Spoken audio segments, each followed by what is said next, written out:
We all know that the road to the White House goes through the heartland, straight through Indiana. As you know, the governor has talked a lot about, Governor Mitch Daniels has talked a lot about, only one governor around here, that's right, the national debt and the deficit and the twin problems that they pose for our country. Can you elaborate a little more? You touched on a lot of topics there, but can you elaborate a little more on what the federal government can learn from examples like Utah under your leadership and states like Indiana under Governor Daniels and Lieutenant Governor Skillman's leadership? Well, I think we can learn the important lesson that if a state is to be competitive in the 21st century, it must deal with spending and debt and preparing an environment that speaks to job growth. I've seen governors around this country do it well. Our country hasn't done it so well. We've got this cancer, as I mentioned, called debt and spending. And until we figure out how to deal with entitlements, and we can talk in detail about entitlement reform, and by that I mean Medicare and Social Security specifically, block granting Medicaid to the states, which every governor would love to see done. Just give us the money and let us figure out where our vulnerable populations reside. Let us figure out what the percent of poverty level is that we need to address, and then we'll rise and fall based upon the results of that. I think it'd be a very, very good thing. So we've got to attack the underlying causes of the run-up in spending in order to be competitive. But I keep coming back to 21st century competitiveness because I have lived 10,000 miles away as recently as the last 2 years. And I know what some countries of this world are doing to prepare for the 21st century. And they are so unlike what we think them to be back in the old days. They have reformed their economies. They have reformed their trade routes and patterns with the rest of the world. They have opened up markets, although too slow for a lot of people. They have improved their educational system. They have come up the ladder in terms of the standard of living. And I say, we are the preeminent country of the world. We are the country, the only country left in this entire world that exudes, that shines, that projects that goodness that speaks to the human condition. You know what I mean? Human rights, freedom, democracy, open markets. Nobody else does it like the United States. And I say, you know, it all starts with how well we deal with debt and spending. Because if our ultimate goal, which it needs to be, by the way, folks, we've got to maintain or gain a 21st century competitive posture as a nation. And I think by doing that, we can take the examples set by states that have done it right. They balance their books. They cut where they need to cut. They reform their spending programs within their states.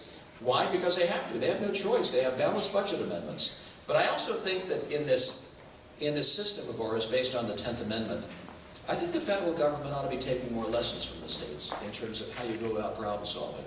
For example, I believe that our answers to education reform are off the local level. They're not in the Department of Education. You know, this, again, no political bromide here, but let me just say I'm still trying to find the value of the U.S. Department of Education. I want our schools to be the very best. I've had the ultimate clinical trials program with 7 kids who have, you know, we've raised in our home, and we're still raising 2 little girls, who have gone through the educational systems, you know, different schools, public, private, we've seen it all. And we're going to find our solutions at the local levels. Because nobody loves schools more than teachers, parents, school boards, and elected officials. That's where we're going to find our breakthroughs.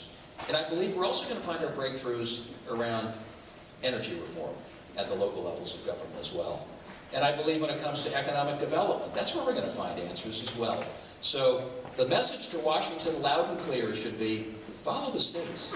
The states are creating some very, very excellent examples of where this country can shine, what we can be when we get our house in order, because we've got to get this country, this nation's house in order. And I believe the states can lead the way.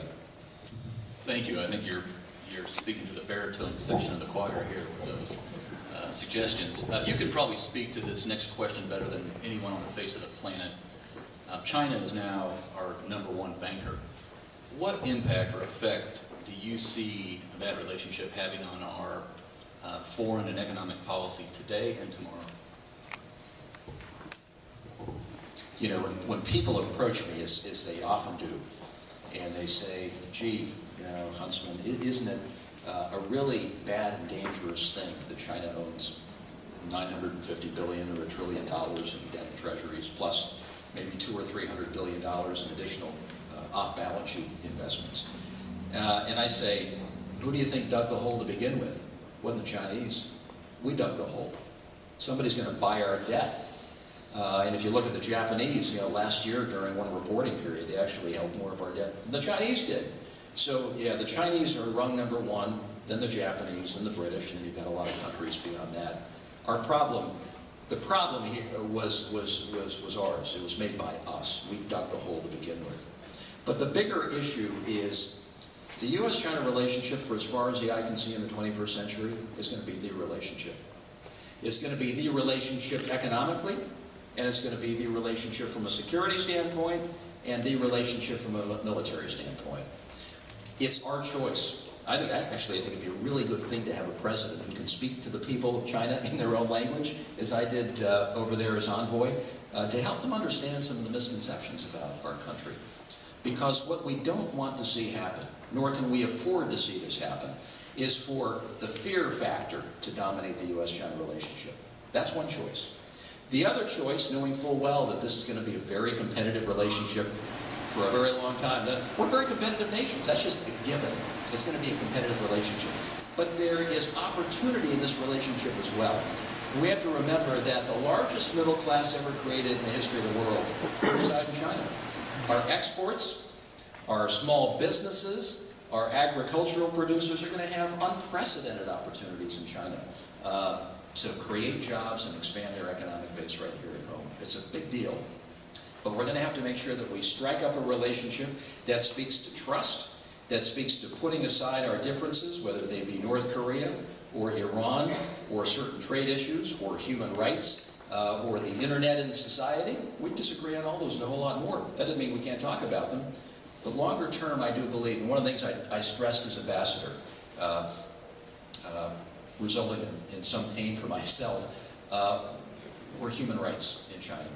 I used to bring in political dissidents to the embassy, knowing that it was a dangerous thing for them to do. They were likely punished for it, and so was I, by way of canceled meetings. When I tried to get out to provinces or to see senior people in government, they would cancel meetings on me, because I tried to reach out to those in society who represent the next generation of reformers in China. Why did I do that? I did that because I believe the U.S.-China relationship, which is the only relationship that matters in the 21st century, will best function when we have more than just shared interests. We've had shared interests for 40 years. They're economic, they're trade, they're investment, some cultural. We need some shared values blended into this relationship. That's the only way you can make a relationship really hum longer term. We need to talk about human rights. We need to talk about political reform. We need to talk about the role of the internet in society.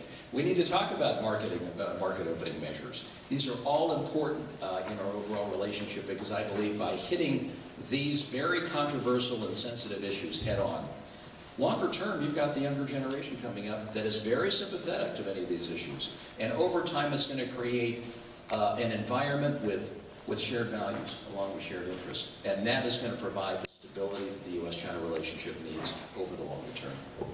Thank you.